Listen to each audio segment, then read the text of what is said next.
आज हम बात करेंगे आत्म परिचय की।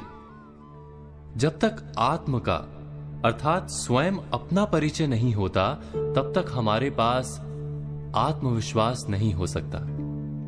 परंतु अपनी पहचान करने का क्या अर्थ होता है, कभी विचार किया है?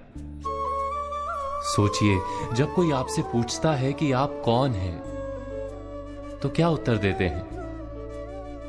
कहते हैं कि मैं इनका पुत्र हूं, मैं शिक्षक हूं अथवा सेना में जवान हूं, चिकित्सक हूं अथवा व्यापारी हूं, या पुत्री हूं, उसका पति या पत्नी हूं, उसका पिता या उसकी माता हूं।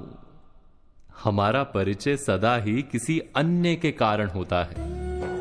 हम स्वयं को समाज की दृष्टि से देखते हैं, और यदि हमारी पहचान लोग देते हैं तो हमारे विचार अपने किस प्रकार हो सकते हैं? विचार यदि अपने नहीं होते तो आत्मविश्वास किस प्रकार हो सकता है? आत्म परिचय के लिए हमें स्वयं अपने आप से पूछना होगा कि हम कौन हैं। किंतु प्रथम तो हमारा मन वही कहेगा जो हम दूसरों से कहते हैं। समाज की दी हुई पहचान को छोड़कर कुछ गहराई से विचार करेंगे तो क्या उत्तर मिलेगा? अवश्य हमारा मन कहेगा कि मैं वो हूं जो पर्वत की चोटी पर पहुंचेगा, या समुद्र तैर जाएगा, कोई महान कार्य करेगा, सत्ता प्राप्त करेगा, बहुत बहुत धन प्राप्त करेगा, सभी लोगों का नेता बनेगा, सबके द्वारा पूजा जाएगा। अर्थात हमारा मन सदा ही हमारी पहचान बनाता है हमारी इच्छाओं से। हमारी इच्छा ही हमारे जीवन की व्याख्या बनी रहती है।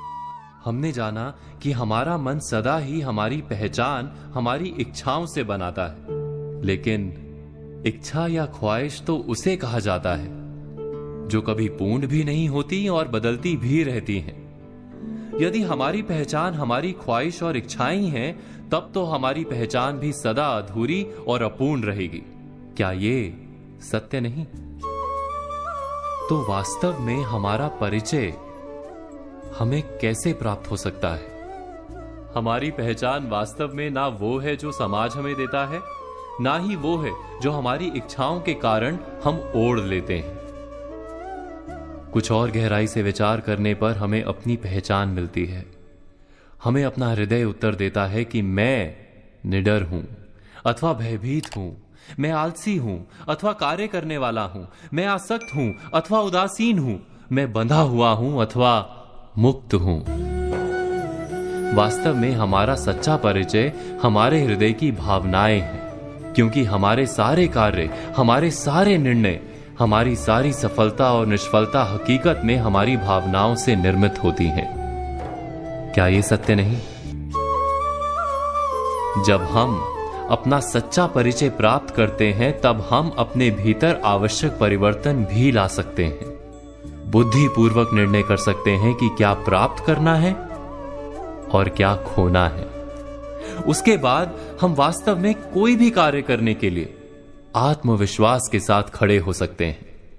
अर्थात जब स्वयं अपनी सच्ची पहचान हमें प्राप्त होती है, तभी सच्चा आत्मविश्वास भी जन्म लेता है, और आत्मविश्वास ही जीवन की कुंजी है।